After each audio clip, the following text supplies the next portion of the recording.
Hi, you're watching Betrayal and Beyond. If you've ever seen my wife, Maya, on a stage, you'll know what I'm talking about. There's a light around her. Not a spotlight, something else. Something that comes from within. She commands a room not with volume, but with a kind of gravitational pull. She's the founder of the Hearth Project, a massive nonprofit that builds community centers for at-risk youth and foster kids. Her tagline, the one printed on every banner and in every program, is building the family you choose. And the power of that message comes directly from her story, the story that everyone knows. Maya was an orphan, not in a figurative sense. Her official biography, the one she tells with quiet, heartbreaking composure in interviews, is that she was a ward of the state, bounced between uncaring foster homes after her parents died in a car crash when she was too young to remember them. She aged out of the system with nothing but a fierce determination to build the home for others that she never had. This story wasn't just her past, it was her brand, her superpower. It gave her an unimpeachable moral authority. Who could question the motives of a woman who turned a lifetime of loneliness into a global embrace? She was Saint Maya, the woman who built a family for the world because she never had one of her own. And I was her first convert. For 12 years, I was her rock, her anchor, the quiet man behind the luminous woman. My name is Alex. I'm a structural engineer. I design foundations for buildings, making sure they can withstand earthquakes and floods. It always felt poetic, my job. I spent my days ensuring things were stable, and I spent my nights being the stable foundation for a woman who'd never had one. I remember standing at the back of an auditorium in Chicago last year. It was a fundraising gala for the Hearth Project. Maya was at the podium, telling a story about her 16th birthday. I remember sitting on the edge of a lumpy mattress in my 5th foster home, she said, her voice soft but resonating through the silent hall. And I realized no one in the world knew it was my birthday. There would be no cake, no card, no one to even say the words. And in that moment of profound loneliness, I made a promise to myself. I promised that if I ever got out, I would spend my life making sure no child ever felt that invisible again. The room was captivated. People were weeping. A man next to me, a CEO who probably dismantled companies for a living, was wiping his eyes with a handkerchief. And I felt a surge of pride so immense it almost buckled my knees. I wasn't just her husband. I was the proof her story had a happy ending. I was her chosen family, the home she finally came back to after a lifetime of being lost. My love was her reward for surviving. I loved that role. I cherished it. It gave my steady, predictable life a sense of epic purpose. I was the co-guardian of a sacred flame. The first crack in that foundation appeared on a wet Saturday in October. A pipe in our basement had burst overnight, flooding the concrete floor with 2 inches of murky water. After the plumber left, I was tasked with the miserable job of moving all the old storage boxes onto wooden pallets before the damp could seep in. Tucked away in the darkest corner was a stack of boxes that belonged to Maya. They'd been moved from apartment to apartment and had sat in this corner since we bought the house. Most were labeled Hearth Project, Early Drafts, or Research. But one was different. It was a heavy-duty plastic bin, sealed with yellowing packing tape, with a single word written on it in her neat, familiar handwriting, mementos. I felt a gentle curiosity. She'd always been sad that she had so few things from her childhood. She claimed most of it was lost or thrown away in the shuffle between foster homes. I figured this bin must hold the few precious scraps she'd managed to save. Maybe a school photo, a favorite book. I thought about leaving it, respecting her privacy. But the idea of finding some small treasure to surprise her with, a piece of her own history, was too tempting. I carefully slit the tape with my utility knife and lifted the lid. The air that escaped smelled of old paper and cedar. Inside, it was exactly what I expected. A collection of teenage relics. A dried corsage, a handful of movie ticket stubs, a dog-eared copy of The Catcher in the Rye. I smiled, picturing her as a girl, carefully saving these small pieces of a life. I sifted through them gently, and that's when I found it. It was tucked inside the pages of the book. A birthday card. The front had a cheesy, Generic illustration of a cartoon sun wearing sunglasses. The kind of card you'd buy at a drugstore for $1. I opened it. The printed message read, "Hope your day is as bright and special as you are." But it was the handwritten message underneath that made the air leave my lungs. To our darling Maya, on your 17th birthday, we are so incredibly proud of the young woman you are becoming. Every day you fill our lives with so much light. Keep shining. We can't wait to celebrate with you tonight. With all our love, forever and always. Mom and Dad. I stared at the words. My brain simply refused to process them. Mom and Dad. It had to be a mistake. A cruel joke. Maybe it was a card from her last foster parents? People she called Mom and Dad out of habit? But she'd always been clear. Her last foster parents, the Hendersons, were cold and distant. She'd left the day she turned 18 without a backward glance. The handwriting was a beautiful, flowing cursive, filled with warmth. The ink was slightly faded. This wasn't a joke. This felt real. The words on the page felt real. I felt a wave of dizziness. I put the card down on a dry crate, my hand shaking. I looked around the damp, gray basement. Suddenly, it felt like the floor was tilting beneath me. My entire understanding of the woman I loved, the bedrock of our 12-year relationship, was balanced on the story of her being alone, of having no one. Mom and Dad. I told myself to stop, to put it back in the box and forget I ever saw it. It was her past, her privacy. But how could I? It was like being a structural engineer and discovering a massive crack in the foundation of your own home. You can't just ignore it. You know that sooner or later, the whole house will come down. I slowly, deliberately, put the card back inside the book. I placed the book back in the bin and sealed the lid. I went upstairs, my movements stiff and robotic. Maya was in the kitchen, making tea. She smiled at me when I walked in. "All done being a hero in the dungeon?" she asked, her voice light and teasing. I looked at her face. The face I had memorized. The face I had woken up to every morning for 4,380 days. And for the first time, I felt like I was looking at a stranger. "Yeah," I managed to say. "All done." I didn't sleep that night. I lay perfectly still, my back to her, listening to the rhythm of her breathing. Every inhale, every exhale, was a question mark. Who were you 17 years ago? Who wrote that card? The story she told about her 16th birthday, the lonely girl on a lumpy mattress, played over and over in my head, but now it was layered with a new sound. The sound of a lie. The next morning, I couldn't look at her. I made coffee in silence.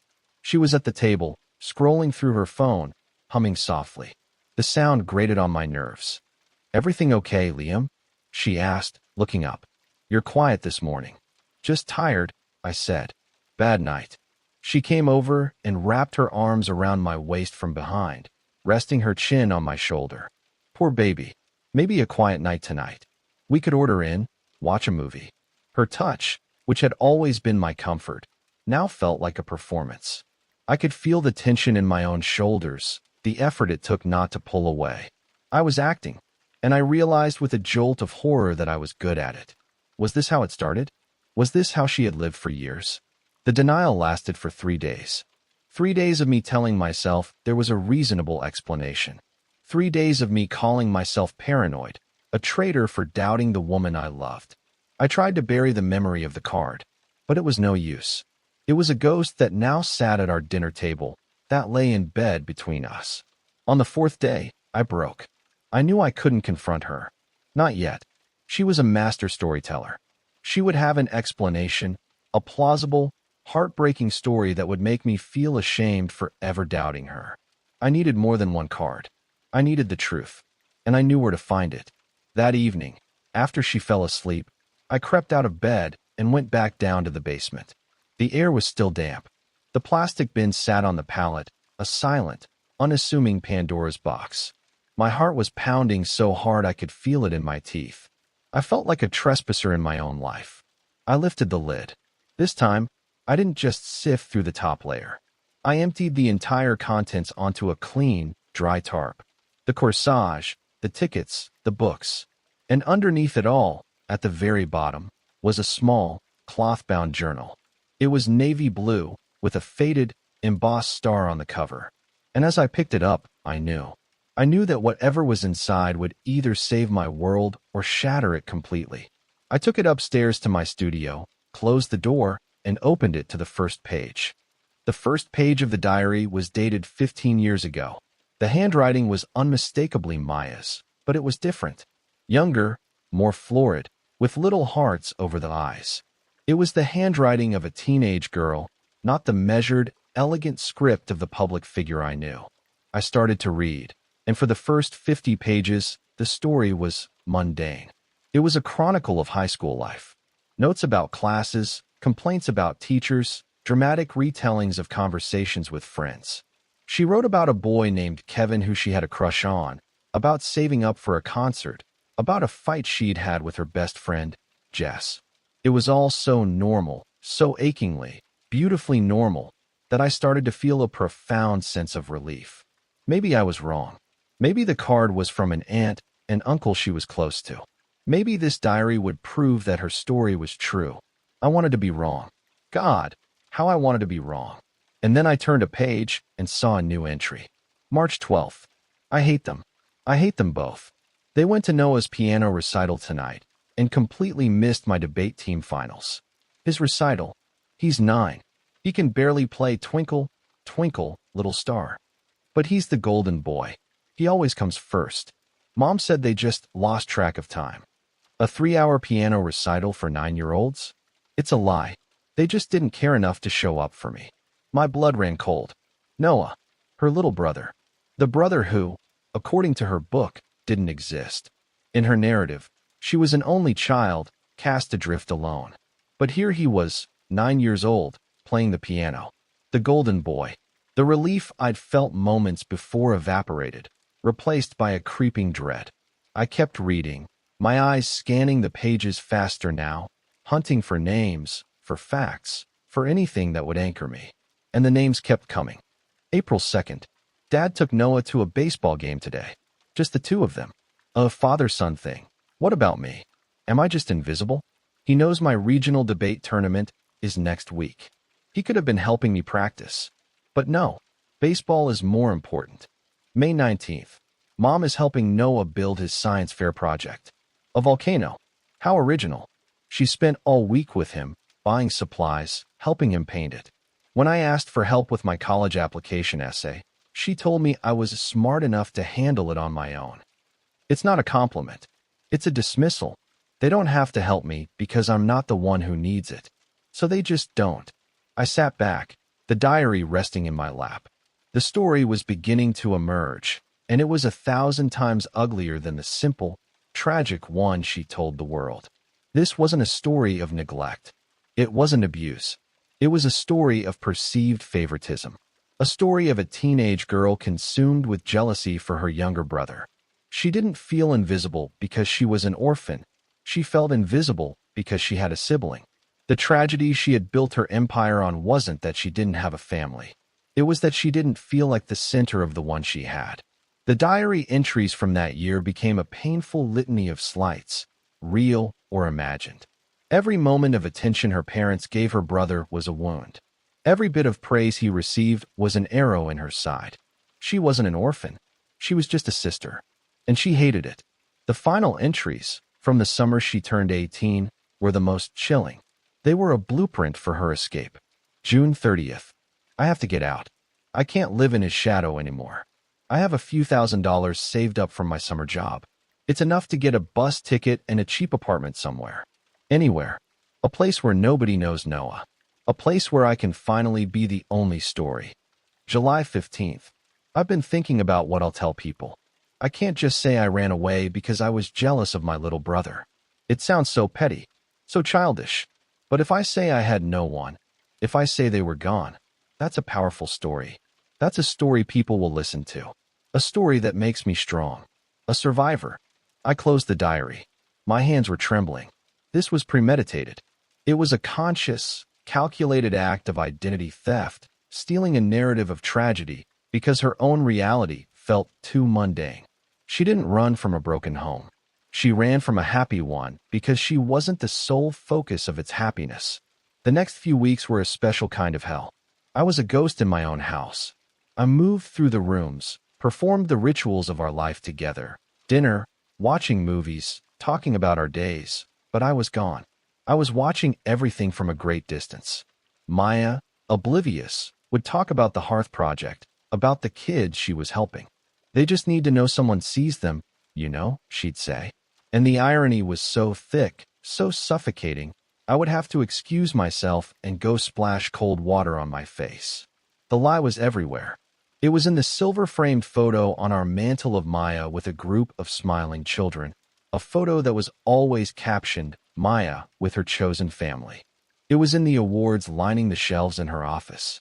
It was in the very name of our street, Hearthstone Lane, a name she'd picked because it sounded like home.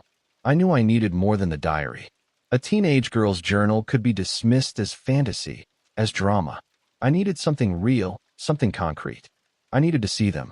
I needed to see the family she had murdered with a story. Finding them was terrifyingly simple. Her maiden name was Peterson. I searched for her father, Michael Peterson, and her mother, Eleanor Peterson, in the small Pennsylvania town mentioned in the diary. I found them in less than 5 minutes. They had a Facebook page, and it was a shrine to their 2 children. My heart hammered against my ribs as I scrolled. There was Noah, accepting his high school diploma.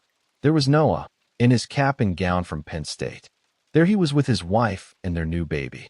And scattered among them, like ghosts from another life, were pictures of Maya. Maya at her 10th birthday party. Maya, beaming, holding up a debate trophy, her father's arm around her. And the most recent one, a school photo from her senior year of high school. It was posted 5 years ago on her birthday. The caption, written by her mother, read, "Happy 30th birthday to our beautiful daughter, Maya. We miss you every single day. We hope you are happy and safe, wherever you are. Please come home." The pain in those words was visceral. They didn't know. They had no idea where she was or what she had become. They thought their daughter was just missing. They had no idea she was 2 states away, a celebrated philanthropist, telling the world they were dead.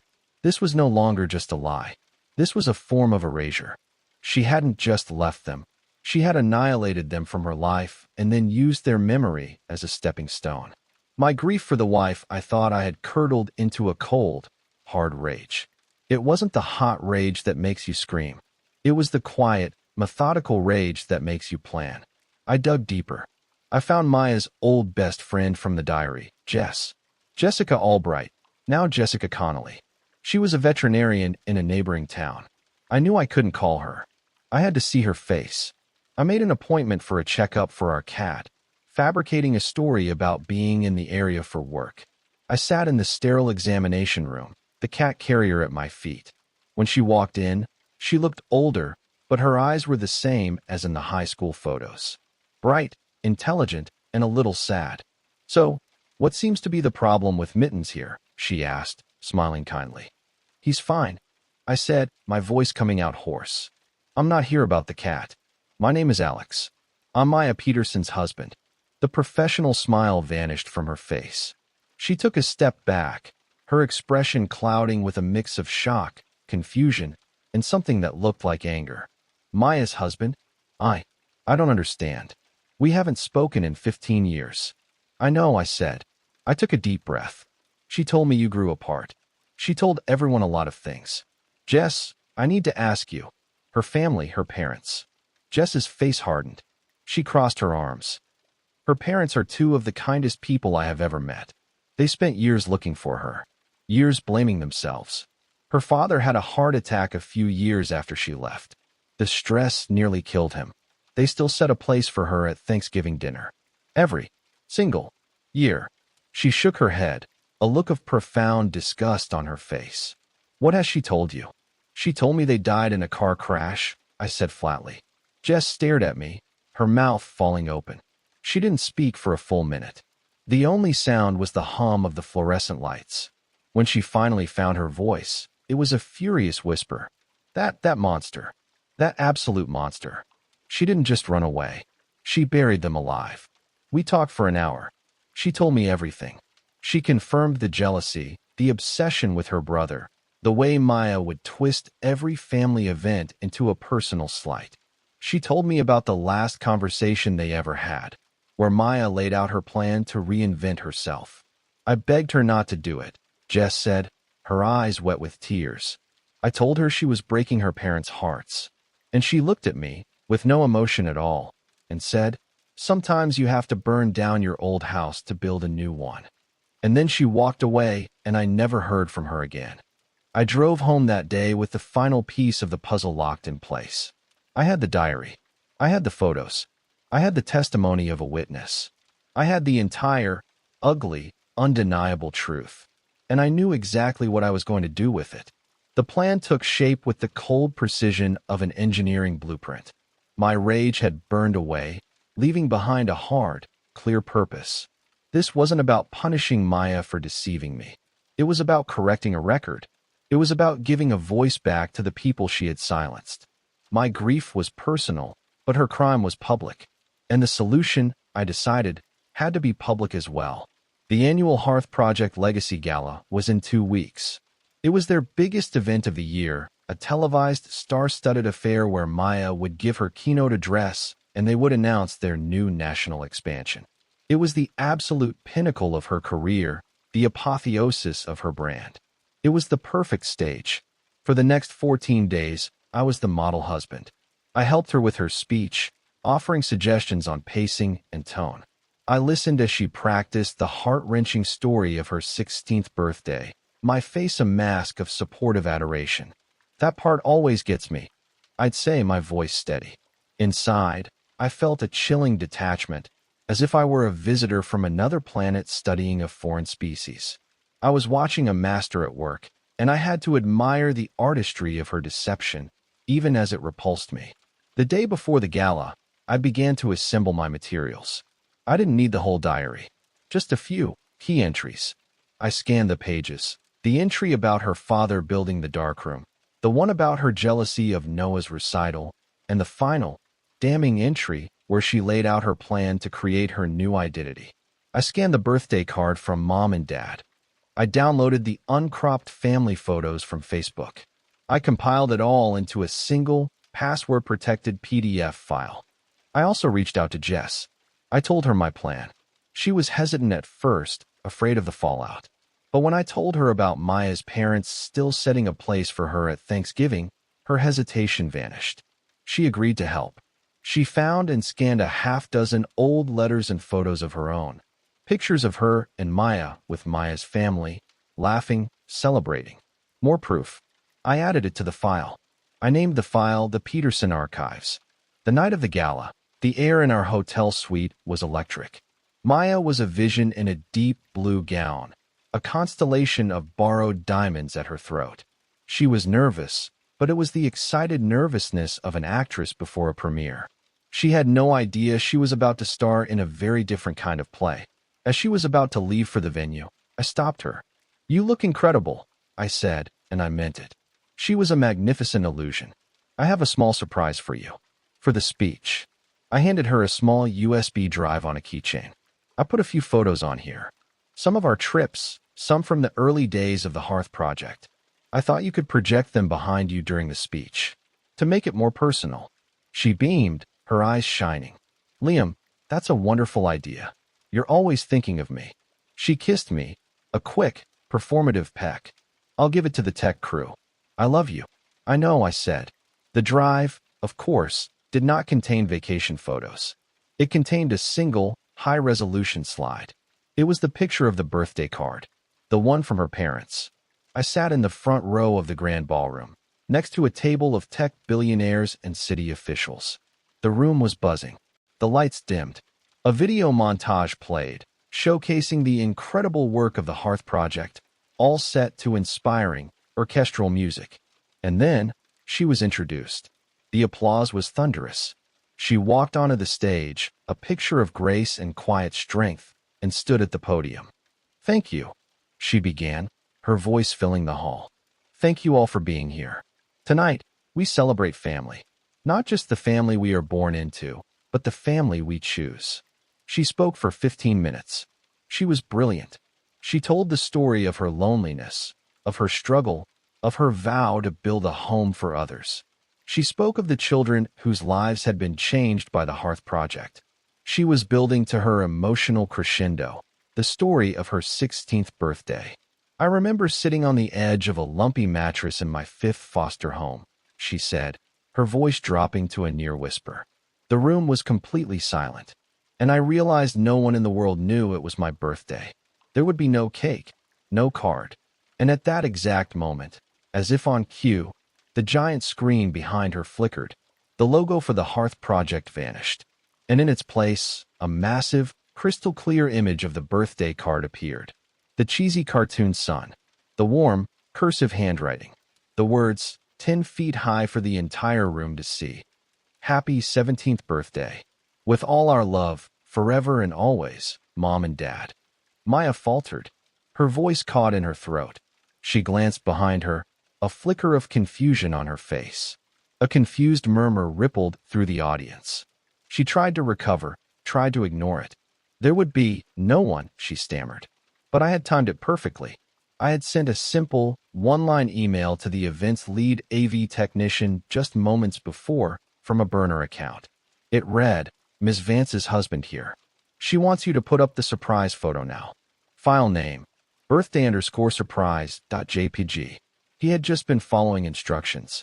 As Maya stood frozen, her face a mask of dawning horror, a single push notification went out to every major news outlet and blogger in that room.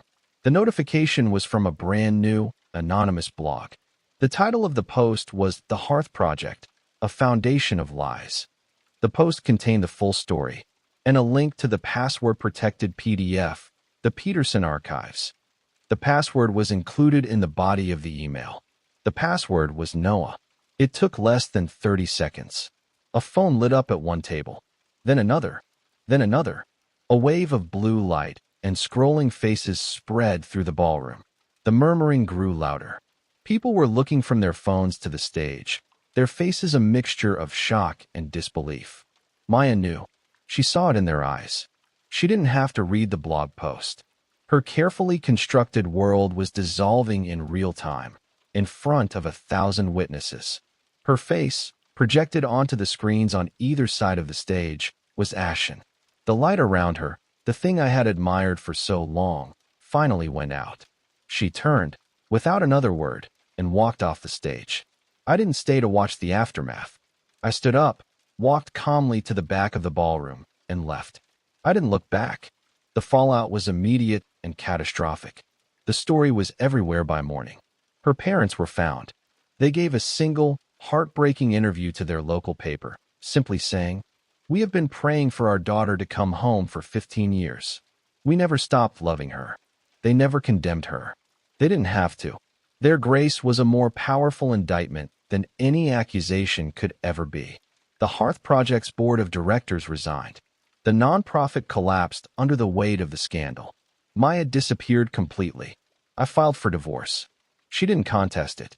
The only communication I ever received was a single, typed letter from her lawyer, agreeing to all my terms. I sold our house, the beautiful home built on the profits of a lie. I moved into a small, clean apartment in a part of the city I'd never explored. For months, I did nothing. I just was. I worked. I ate. I slept. I let the silence settle. The healing came slowly. It came in unexpected ways. It came when I found myself driving with the windows down, listening to loud, messy rock music, something Maya had always hated. It came when I reconnected with old friends from college, friends I had drifted away from because my life had become so consumed with hers. One day, I got a package in the mail. It was from Jess, her old friend. Inside was a small, framed photo. It was a picture of a teenage Maya, laughing, standing next to a younger boy with a goofy grin, Noah. They were at a county fair. On the back, Jess had written, "This is the girl I knew. Before she got lost. I thought you should see that she wasn't always a ghost."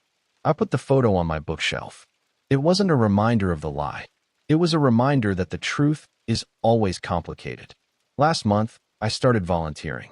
I'm a structural engineer, so I help a charity that builds homes. Real homes, with strong foundations. Last weekend, We were putting up the frame for a small house for a family who had lost everything in a fire. As I was hammering a nail into a 2x4, the father of the family, a man with tired eyes and calloused hands, came over and handed me a bottle of water. "It's good to have a solid foundation," he said, looking at the frame of his new home. I looked at him, and I smiled. A real smile. "Yeah," I said. "It's everything. I don't know what happened to Maya, and I don't need to. Her story is no longer my story. My life is quieter now. Smaller. But it's built on solid ground. It's built on something real. And after 12 years of living in a beautiful, elaborate, and hollow house of lies, I've learned that a small life built on truth is infinitely stronger than any grand design. It's the only kind of home that can withstand a storm." Thank you for being a part of the Betrayal and Beyond community and listening to this story. We'd love to hear your thoughts on it. This was a story about a deception that wasn't just personal, but public. Have you ever discovered a truth about someone that completely changed the way you and everyone else saw them? Please share your perspective in the comments below. If this episode left an impression on you, we'd be grateful if you'd like and subscribe for more. And always remember, a story built on lies might be powerful, but nothing is stronger than a single, undeniable piece of the truth.